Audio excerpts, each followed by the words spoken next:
discuss about the importance of having a Rav. It's extremely important, and I'm just going to give a little example again about having Bitachon.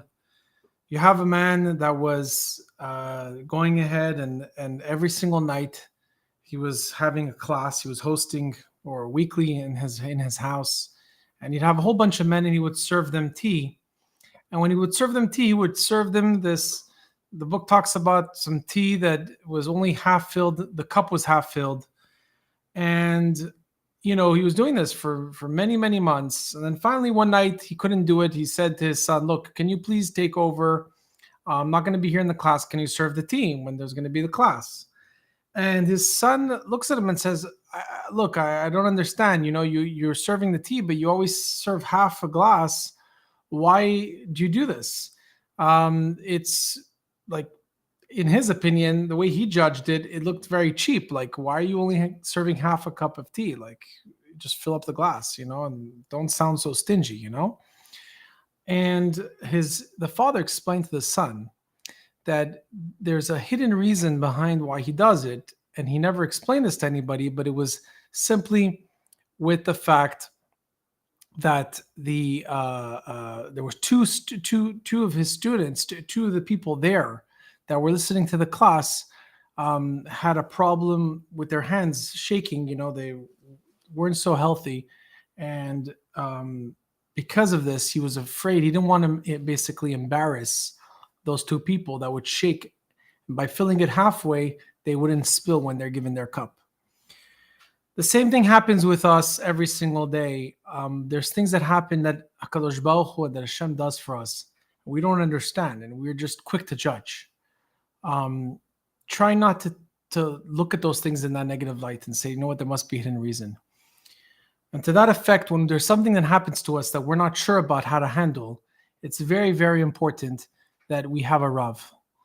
Having a Rav, having a rabbi, choosing a rabbi that you can speak to, whether it's in your relationship, whether it's in your challenges of every day, is extremely, extremely important. There are sometimes things whether in my own relationships, with my friends, with work, with my wife, etc., sometimes we just don't agree. We have our opinions and we don't understand how to deal with the situation. So it's very, very important to choose a Rav. Especially in relationships, very important for the couple to choose a rabbi that they trust, that they agree with, and that they both see eye to eye with.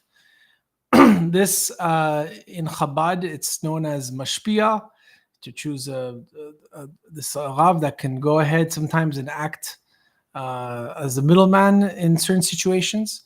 And it's very important, and I've seen it make a huge difference in my life when I also don't understand certain things. So if I question and I'm not able for my own self to see the hand of God in a situation, having a Rav really, really helps to clarify those different situations. How do you find a Rav? It's a good question. You can go ahead and go to your community synagogue. Ask around and try. You might go through 5 different rabbis before you find the rabbi that you actually, connect with. If you have a friend that that has a rabbi, ask him to use, if he can recommend you his rabbi, make an introduction. It is so important that you feel comfortable. Sometimes, unfortunately, there's a lot of rabbis that are too busy. So going ahead and having a rabbi that's too busy, that is not going to respond to you till a week, 2 weeks later, there might be way too much damage that's going to be happening during that period of time. So it's important to find one that is available to you, one that understands your situation, that takes the time to listen to you. And you know what?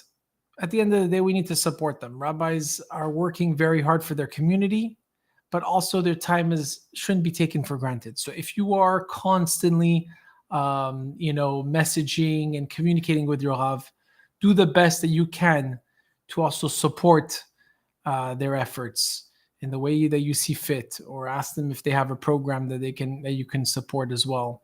And this way, it'll come 2 ways. for you to have the answers. The rabbis today are our messengers.